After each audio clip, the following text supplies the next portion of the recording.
जवान बीवी अगर तावन नहीं करती तो बुढ़ी माई नाल ही काम चल जाएगा। इस तरह एक जवान आया, उसकी बीवी बड़ी सोहनी सी, बच्चे भी ਉਹਦੇ ऐसी इंग्लैंड च बड़े सोहने सैट मकान अपना ने। जनानी ਜਿਹੜਾ ਕਿਸੇ वजह ਤੋਂ ਉਹਦੇ ਨਾਲ ਗੱਲਬਾत नहीं सी करती। जवान जिसले घर आंदा फैक्ट्री चों आके आपू ਨੂੰ हांडी रोटी बनानी पैंदी सी। जनानी इतना प्रोटोकॉल नहीं सी देंदी। ਉਹ ਵਿੱਚੋਂ बड़ा तंग आया कि जनानी मैनू ना कोई पुछदी है ना राती मेरे को लम्मी पैंदी है। मैं ਇਹਨੂੰ चंगा इंग्लैंड लैके आया, अक्सर लड़ते रहते सी। एक दिन इंज होया कि जवान राह च आंदा पिया, दो घर छड्ड के ते एक माई रहिंदी सी, ਉਹ बाहर खलोती सी। ਉਹਦੇ ਨਾਲ हैलो हाई करन लग पिया ते थोड़ी देर बाद ਉਹਦੇ ਨਾਲ अंदर टुर गया। जाके ਉਹਦੇ ਨਾਲ अंदर बैठा रहा काफ़ी देर ते बीवी ने कॉल की कि किधर गए तू। उन्हें आख्या मैं छुट्टी करके असरा नाल जे साडे जिहड़ा घर है उत्थे माई कोल मैं बैठा। उन्हें आख्या घर आके अपनी तेरी छोटी जी बच्ची है इनू आके संभाल। उन्हें आख्या मैं आमना। नाल ही घर आया ते किचन च वड़ गया। बीवी कहंदी हुण के मसला तैनू बन गया। कहंदा जी असरा कोई खाना थोड़ा मैं उस माई वास्ते लैके जाना, बेचारी कलम कली है, ਉਹਦੇ ਬੱਚੇ भी छड्ड गए ने ते मैनू देख के बड़ा दुख। उन्हें कहा तू उन्होंने छड्ड अपने घर वाल ध्यान मार। कहंदा नहीं नहीं मैं आमना पिया, तू करूँ खाना शाना लिया। उन्हें कहा माई मरचा कितों खाई। उन्हें कहा मरचा वो खांदी रही। कहंदी मैनू कोई मसला नहीं। उन्हें जनाब खाना चुक्या ते सीधा माई को टुर गया। 2-3 घंटे उत्थे बैठा रहा, फोन जाके साइलेंट ते ला दिता। बीवी काला करे मगरू ते काला चुके कौन है भी। फिर जिसले घर आया फिर लड़ाई शुरू हो गई। उन्हें आख्या तू केड़ा काम फड़ लिया, तू उत्थे जाके बह रहे अपनी बच्ची घर संभाल, तेनू कोई समझ नहीं आउंदी। उन्हें कोई गल ना सुनी, अपना खाना शाना खादा ते बच्ची अपनी नाल खेडन लग पिया। कुछ इस तरह रूटीन चलती रही। काफ़ी अरसा जिहड़ा ना वो माई इहदे नाल सैट हो गई। जिसले माई सैट हो गई ते अंदर कमरे च वड़ के तो अपने खेडन लगे सी ते अचानक माई दी कुड़ी आ गई। उहदे कोल बाहर दे दरवाजे दी चाबी ऐसी, जिसले दरवाजा खोल के अंदर गई ते अंदर वाले कमरे नूं अंदरों कुंडी लगी सी। वो परेशान हो गई। वो अपनी अम्मा नूं आवाज़ा देण लग पई। दरवाजा खड़का के उन्हें इस तरह दरवाजा खोलिया ते जवान सामने जनाब उसदी पैंट दे बटन खुले सी। ताके परेशान हो गई। लेकिन माई जिहड़ी है आराम सुकून नाल बैठी सी। वो दौड़दी अपनी अम्मा कोल गई। आंदे कि हैर है तू ठीक है। उन्हें आख्या मैं बिल्कुल ठीक आगू। हसे पई ओहदे ताके परेशान। उन्हें आख्या तू अंदरों कुंडी क्यों लाई सी। उन्हें आख्या मैं कुंडी नहीं सी लाई, दरवाजा उंज बंद हो गया सी।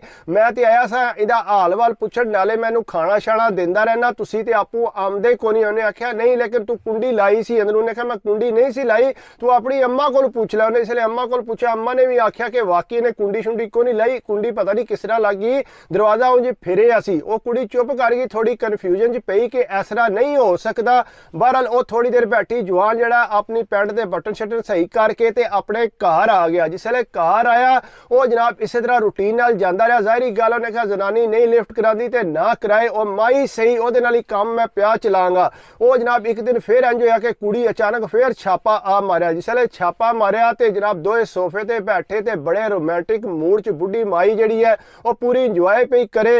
वो जिसले इंजॉय कर रही सी कुड़ी ताके परेशान हो गए। कहा मामा तू के करन लगी है, मैं तो पहला भी तेरे ते शक कीता सी। उन्हें कहा नहीं है वैसे मेरे को आ जाता, थोड़ी देर बहंदा आके, तुसी नहीं सारे आमदे इस वजह तू।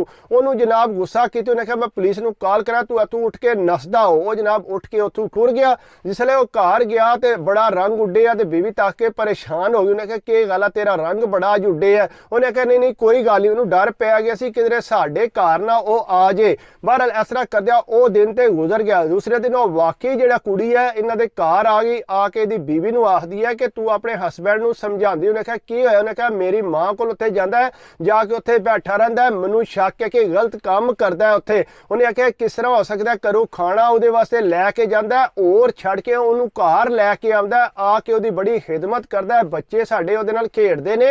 तू इस तरह ਦੀਆਂ ਗੱਲਾਂ ना कर, मैं अपने हसबैंड ਨੂੰ मना कर दिया कि ਹੁਣ दोबारा ਜਿਹੜਾ तू ना उत्थे जाई। उन्हें आख्या तेरी मेहरबानी, ਉਹਨੂੰ आखी कि ना उत्थे जाए। वो जनाब जाना कित्थे बाज आवन वाला सी। जनानी ने मना भी किया लेकिन उन्हें आख्या नहीं मैं जाना ही जाना है। वो जनाब उन्हें ऐसे तरह किया, जाके उत्थे जनाब फिर वही काम शुरू किए। ज़ाहिरी गल है आदत बड़ी सी। जिसले चस्का लभदा है पिया उन्हें आख्या ये चस्का मैं छड्डना कोनी। वो जनाब जिसले आई पुलिस तो लैके नाल आके उन्हें दरवाजा खड़काया तो अंदर जनाब वो एक काम शुरू होया। जिसले काम शुरू होया पुलिस तक के फटफट उन्होंने फड़ के पिछा खिंचिया। उन्हें आख्या तू केड़ा काम पिया करने, तू शादीशुदा है, तेरी बीवी है, बच्चे ने, तू इत्थे केड़ा काम कर रहे। वो अगू माई आखे कि नहीं तुसी छड्डो इनू, मैं अपनी मर्जी नाल इहदे नाल लगी हाँ, तुसी क्यों इनू फड़े है।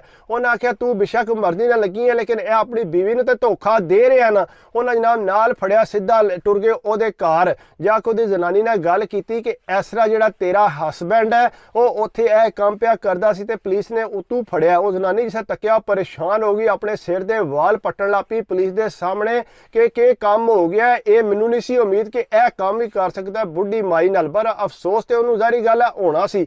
ਅੱਗੂ ਜਿਸਲੇ ਪੁਲਿਸ ਨੇ ਕੇਸ ਕਰਕੇ ਉਹਨੂੰ ਛੱਡ ਦਿੱਤਾ। ਜਿਸਲੇ ਘਰ ਆਇਆ ਜਨਾਨੀ ਘਰ ਕੋ ਨਾ ਵੜਨ ਦੇ, ਉਹਨੇ ਕਿਹਾ ਨਸ ਜਾ ਤੂੰ, ਤੈਨੂੰ ਘਰ ਨਹੀਂ ਵੜਵਾਉਂਦਾ, ਮਕਾਨ ਮੇਰਾ ਹੈ, ਤੂੰ ਮੈਨੂੰ ਕਿਸ ਤਰ੍ਹਾਂ ਕਰ ਸਕਣੀ ਹੈ। ਬੈਂਕ ਬੈਲੈਂਸ ਸਾਰਾ ਜਣੇ ਕੋਲ ਸੀ। ਉਹਨੂੰ ਸਮਝ ਨਾ ਆਵੇ ਜਨਾਨੀ ਨੂੰ ਕਿ ਮੈਂ ਹੁਣ ਕੀ ਕਰਾਂ। ਉਹਨੇ ਪਿੱਛਾ ਫੋਨ ਕੀਤਾ, ਉਹਨੇ ਆਖਿਆ ਅੰਮਾ ਹੁਣ ਮੈਂ ਕੀ ਕਰਾਂ। ਉਹਨੇ ਕਿਹਾ ਪੁੱਤਰ ਤੂੰ ਫਿਕਰ ਨਾ ਕਰ, ਤੂੰ ਇਹਦੇ ਕੋਲੋਂ ਤਲਾਕ ਲੈ, ਸਾਰਾ ਹਿੱਸਾ ਤੈਨੂੰ ਨਾਲ ਲੱਭੇਗਾ। ਉਹਨੇ ਆਖਿਆ ਅੰਮਾ ਵਾਕਈ ਮੈਂ ਤਲਾਕ ਲੈ। ਉਹਨੇ ਕਿਹਾ ਤਲਾਕ ਲੈ ਤੂੰ ਪੁੱਤਰ। ਉਹਨੇ ਜਨਾਬ ਕੇਸ ਕਰ ਦਿੱਤਾ। ਉਹਨੇ ਕਿਹਾ ਮੈਂ ਤੇਰੇ ਨਾਲ ਨਹੀਂ ਰਹਿਣਾ, ਮਕਾਨ ਜਿਹੜਾ ਅੱਧਾ ਹਿੱਸਾ ਮੈਨੂੰ ਲੱਭੇਗਾ, ਅੱਧਾ ਤੈਨੂੰ ਲੱਭੇਗਾ, ਜਿਹੜੇ ਬੈਂਕ ਤੇਰੇ ਪੈਸੇ ਨੇ ਉਹ ਵੀ ਮੈਨੂੰ ਲੱਭਣਗੇ। ਉਹ ਜਨਾਬ ਜਿਸ ਵੇਲੇ ਕੇਸ ਹੋ ਗਿਆ, ਜ਼ਾਹਰੀ ਗੱਲ ਹੈ ਅਦਾਲਤ ਨੂੰ ਤੇ ਪਹਿਲੇ ਹੀ ਪਤਾ ਸੀ ਕਿ ਇਸ ਬੰਦੇ ਨੇ ਇਹ ਹਰਕਤ ਕੀਤੀ ਹੈ। ਉਹਨਾਂ ਜਨਾਬ ਪੂਰਾ ਹਿੱਸਾ ਜਿਹੜਾ ਜ਼ਨਾਨੀ ਦਾ ਬਣਦਾ ਸੀ ਉਹਨੂੰ ਆਖਿਆ ਤੂੰ ਲੈ। ਅੱਗੂ ਜਣਾ ਜਿਹੜਾ ਮਿੰਤਾ ਕਰਨ ਲੱਗ ਪਿਆ, ਉਹਨੇ ਆਖਿਆ ਮੈਨੂੰ ਮਾਫ ਕਰ ਦੇ, ਮੇਰੇ ਕੋਲ ਗਲਤੀ ਹੋ ਗਈ ਹੈ, ਮੈਂ ਹੁਣ ਦੁਬਾਰਾ ਇਸ ਤਰ੍ਹਾਂ ਦਾ ਕੰਮ ਨਹੀਂ ਕਰਾਂਗਾ। ਉਹਨੇ ਆਖਿਆ ਤੂੰ ਜਿੰਨੀਆਂ ਮਰਜ਼ੀ ਮਾਫੀਆਂ ਪਿਆ ਮੰਗ, ਹੁਣ ਤੈਨੂੰ ਮਾਫੀ ਨਹੀਂ ਮਿਲ ਸਕਦੀ, ਤੂੰ ਫਾਰਗ ਹੈ ਹੁਣ। ਉਹਨੇ ਜਨਾਬ ਆਪਣਾ ਹਿੱਸਾ ਲੈ ਕੇ ਤੇ ਸੈਡੀ ਹੋ ਗਈ। ਬੱਚਿਆਂ ਨੇ ਵੀ ਸਾਰੀ ਗੱਲ ਦੱਸੀ ਕਿ ਇਸ ਤਰ੍ਹਾਂ ਤੁਹਾਡਾ ਪਿਓ ਜਿਹੜਾ ਇਸ ਤਰ੍ਹਾਂ ਦੇ ਕੰਮ ਕਰਦਾ ਸੀ ਪਿਆ।